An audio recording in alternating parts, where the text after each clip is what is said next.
duelo entre dos equipos del oeste de Londres. El Brentford recibía al Fulham en la jornada número 33. Raúl Jiménez, que venía de ser suplente en varios juegos, volvía a quedarse fuera del once inicial en este partido con pocas emociones. El Fulham tuvo una gran oportunidad a los 30 minutos, enviando el balón por arriba, lo que hizo que Marco Silva se lamentara. Llegábamos a la segunda mitad con un Brentford más insistente, que buscaba romper una racha de 4 empates seguidos que hasta el momento los mantenía en puestos de Conference League.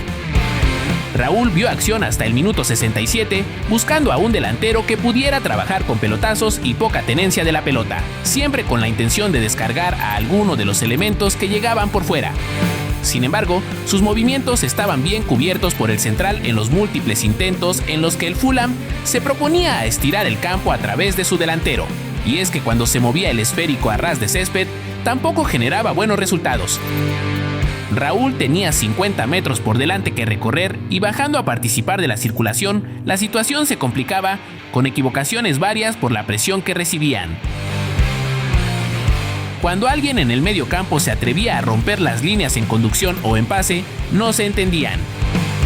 Así se iba consumiendo el cronómetro en un partido donde las ideas se habían agotado para los de Marco Silva, quienes volvieron al pelotazo largo hacia el mexicano, cuya tarea era ardua y solitaria. Para bien o para mal, en la zona media de la cancha, Raúl tomaba el esférico, proyectando con este pase hacia King que parecía prometedor hasta que no lo fue. Increíblemente, Jiménez ahora jugaba en su mitad de la cancha, quizá para ir hilando la jugada mientras tomaba verticalidad. Pero en su lugar iba a tocarle ver en primera fila cómo sus compañeros cometían pérdidas que permitían al Brentford reconvertirse y acercarse al gol. Las abejas tuvieron un mejor desempeño defensivo y ofensivo en este cierre, dejando en segundo plano a los jugadores que habían ingresado por los Whites. Cambios que no carburaron en un equipo que ha dejado mucho a deber en el cierre de temporada. El Fulham se ubica en el lugar 12 y aunque aún podría meterse en la pelea por puestos europeos, necesita despertar ya.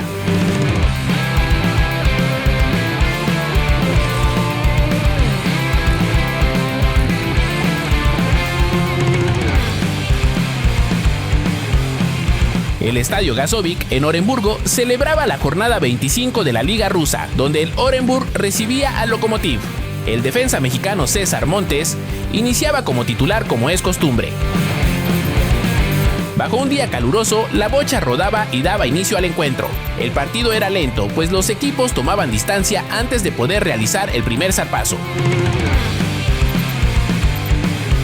Al minuto 13, el mexicano subía en una jugada para competir por aire, llegando a chocar con el portero, quien soltaba la pelota, pero el contacto contra el cancerbero era suficiente para marcar una falta. Al partido le costó carburar y encontrar acciones que fueran sobresalientes, y fue hasta el minuto 26 cuando los locales movilizaron a la defensa, donde Montes era quien cortaba la jugada, mientras que sus compañeros terminaban de extinguir el peligro.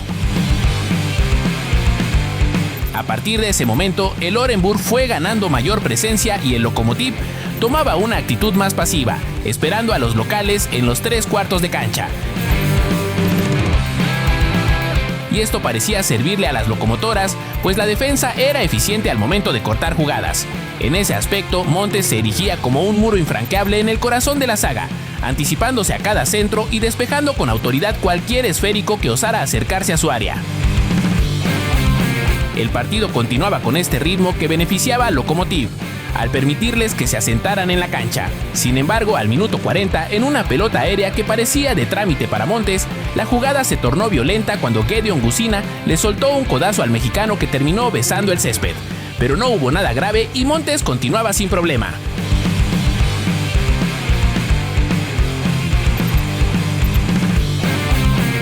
Y cuando parecía que el partido sufría el mismo estancamiento, el Orenburg creó una proyección interesante por la banda. Pero fue ahí cuando César apareció con buena ubicación para interrumpir la jugada, siendo esta la última acción antes de que se fueran a vestidores.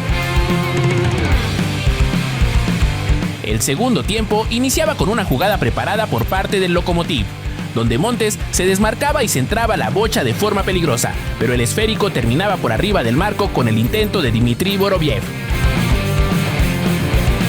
Pero fuera de eso, el mexicano volvería a su papel como escudo, desechando cada intento, y de alguna manera esto fue ayudando al Lokomotiv para atreverse a tomar el balón y así avanzar cada vez más metros. El partido se hacía más largo, y a diferencia del primer tiempo donde los espacios eran reducidos, en esta mitad los huecos en la cancha se hacían más grandes, lo que hizo que el juego se dinamizara por momentos.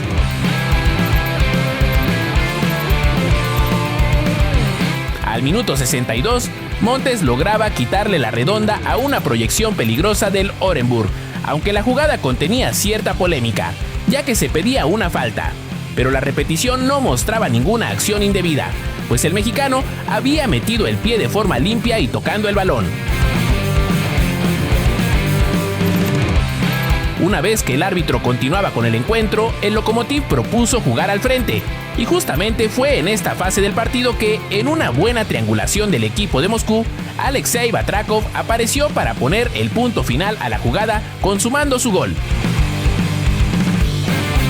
La anotación le sentó muy bien al equipo tricolor, pues la desesperación del Orenburg ayudó a que intentaran balones largos, lo cual facilitó el trabajo en la saga, donde Montes recurrentemente aparecía para cortar los envíos. Eso de alguna manera desesperó a los locales que no encontraban el camino, pues aunado a que las locomotoras tenían más tiempo la redonda, el ritmo lo dictaban los visitantes.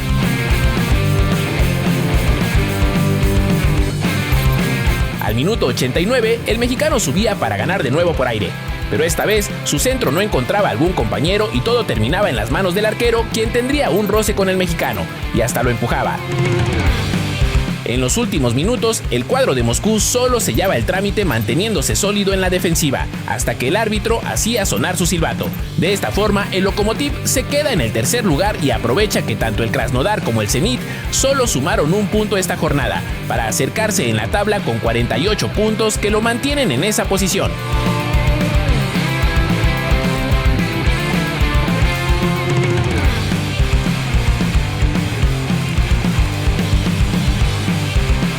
Tarde soleada en la cuna de la civilización occidental. El primero y segundo del grupo del campeonato jugaban un encuentro clave en la carrera por el título. Duelo de equipos con el símbolo del águila bicéfala y también duelo de mexicanos en el terreno de juego. Jorge Sánchez se colocaba en la parte derecha, donde todavía caían fuertes los últimos rayos del sol, buscando ganar altura en estos primeros minutos hasta poder mandar un centro muy cerrado que capturó el portero.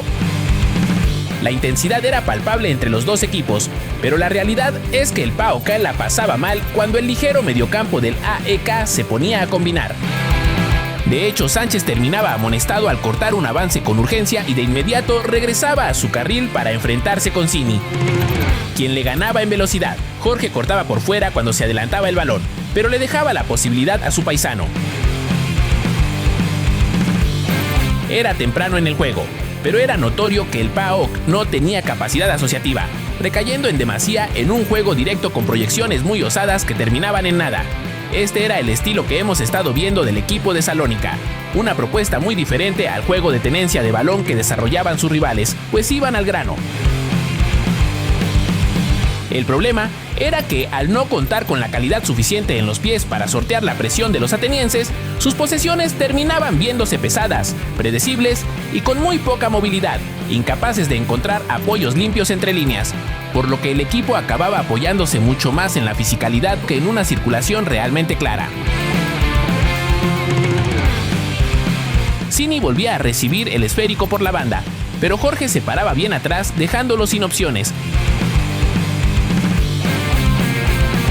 En la siguiente lo encaró Pereira y el balón le caía de rebote, teniendo muchos más inconvenientes en el cuerpo a cuerpo con el volante.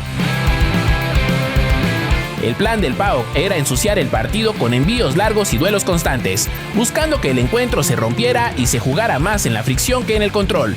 Del otro lado, los locales respondían con mucha más claridad, poniéndose la pelota al pie, moviéndola con paciencia y haciéndola circular con mayor sentido.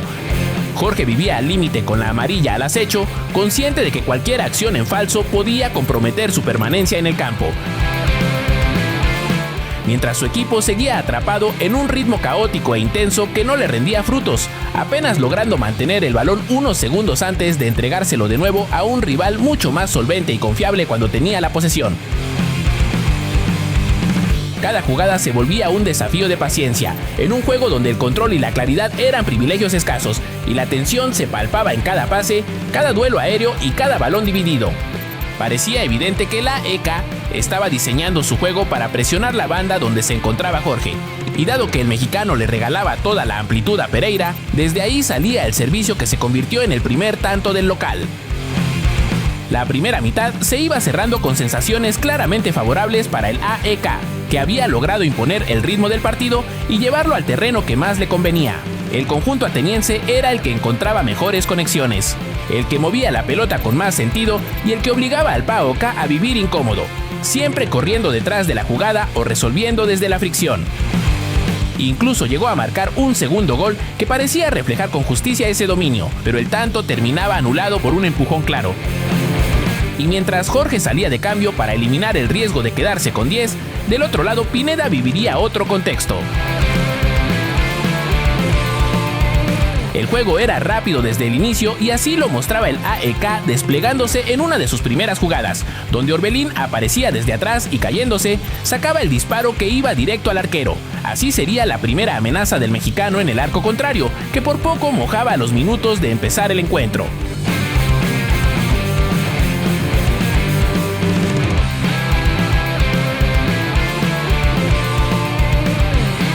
Pero el PAOK no sería una presa fácil, pues el conjunto blanco también mostraba ímpetu en la cancha. Incluso el mexicano perdía un par de balones en zona importante, lo que condicionaba al oriundo de Guerrero a meter la pierna con mayor determinación para no ceder un centímetro al adversario. De hecho, por esta disputa que se llevaba en el cinturón del campo, el mexicano cometía una falta.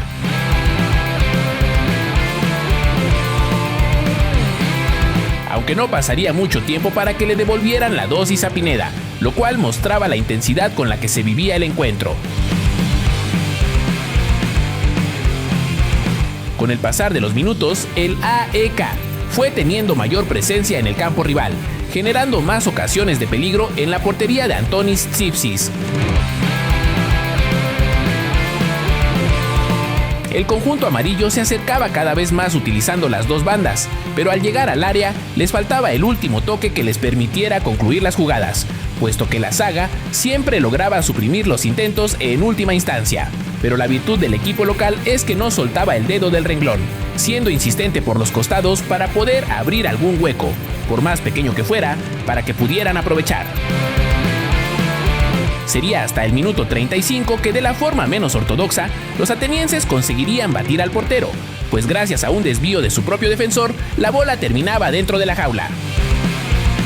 La anotación no cambió el desarrollo del encuentro, pues los locales mantuvieron el pie en el acelerador, creando más preocupación en el área del conjunto blanco. El mexicano tendría un buen desempeño, siempre buscando asociarse con sus compañeros, pendulando del ataque al medio campo para recuperar la pelota. Y en este partido en especial tuvo un mejor balance, pues además de la labor de sacrificio, al frente encontró diversos espacios para generar peligro. Al minuto 44, un centro cayó justo en el área chica, donde Cini simplemente la empujó, aunque en el proceso también se llevó al arquero, y en consecuencia el gol se anulaba por dicha falta, cerrando así la primera parte de este partido. En el segundo tiempo, Orbelín fue sacudido con una patada para tratar de ablandar a uno de los constructores del AEK.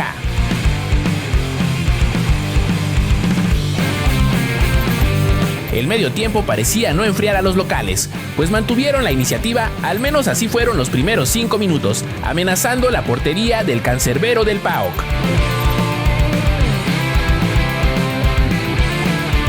Incluso al minuto 65, el mexicano orbitaba el área y del cielo le cayó una redonda que prendió de primera, pero el defensor se la rebotó hacia el tiro de esquina. Y en ese tiro de esquina, Orbelín se encontró con otra oportunidad de disparo, aunque esta vez fuera del área, pero hizo un pésimo contacto y mandó la esférica a volar. Más tarde, Orbelín merodeaba el área y le cedió el balón a Aboubakary Koita, quien realizó una jugada individual entre dos defensores y definió con un cañonazo que batió al arquero. el gol le devolvió el control al AEK, pues los visitantes habían mostrado un mejor manejo antes de la anotación, pero a raíz de esto el equipo ateniense se volvió más intempestivo. Al minuto 79, el portero Antonis Tsipsis salió a cortar una pelota, pero cuando su equipo trataba de reorganizarse, Orbelín llegó como flecha a robar el esférico. Y cuando Pineda pisó el área, esperó al guardameta para picarle la bocha por el costado y hacer el tercer tanto que le daba prácticamente la victoria a los suyos.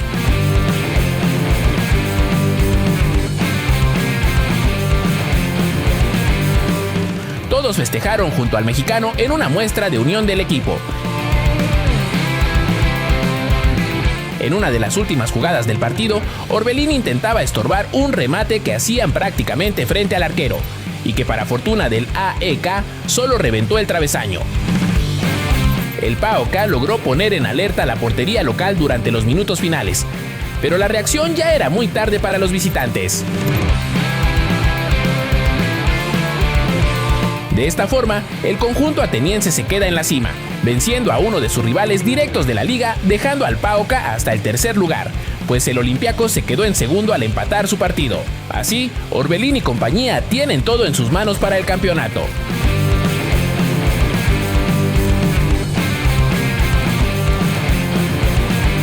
El estadio Marcantonio Bentegodi en Verona acogía la jornada 33 de la Serie A, donde el Hellas Verona recibía al Milán. El delantero mexicano Santiago Jiménez no iniciaba como titular para este encuentro. A pesar de que el equipo local tuvo un mejor inicio, conforme pasó el tiempo se fue desgastando ante la presencia del Milán. Y de hecho, al término del primer tiempo, los rossoneri encontraron el gol que los ponía en ventaja por obra de Adrien Rabiot. El Hellas Verona resetearía el chip para el segundo tiempo, volviéndose dueños de los tiempos del partido, aunque aún así no llegaba a lo más importante, que era el gol, a pesar de tener oportunidades manifiestas. A partir del minuto 61, Santi Jiménez tendría minutos en el terreno de juego, esperando generar una solución para el equipo que vestía de blanco. El mexicano tenía la encomienda de jugar de poste y a partir de ahí distribuir el juego a sus compañeros, pues al Milán le faltaba sostener la bola arriba. Al minuto 73, un centro por la derecha sorteó a todos los que estaban en el área, menos a Mateo Gavia, que llegó por el otro lado para clavar la pelota con la testa. No obstante, se marcó un fuera de lugar y se anulaba el gol. El físico del Bebote le permitía aguantar a sus marcadores, aunque no era una tarea fácil, pues cada balón disputado se convertía en un choque de trenes con los centrales para quedarse con el control del esférico. De esta manera, el mexicano pasó más tiempo viendo hacia su propio arco en lugar de apuntar hacia el arco rival, pues era la única referencia arriba y por lo mismo tenía que recibir de forma incómoda para darle opciones a sus compañeros. Y de este trabajo de picar piedra nacería una proyección de los rossoneri, donde Santi impulsaba la jugada y la misma terminó de manera milagrosa con el bloqueo del defensor, que detenía la redonda en la línea de gol. El azteca no tuvo mucho contacto con la bocha, pero su participación fue buena al completar varios pases, y más estando de espaldas, aunque por desgracia para su instinto de delantero, nunca encontró alguna opción de frente al marco que pudiera capitalizar. El árbitro finalizaba el juego y con esto el Milán se lleva la victoria con la mínima. Y por su parte, Santi sigue retomando ritmo en la recta final de la temporada, pensando en llegar en su mejor forma al Mundial.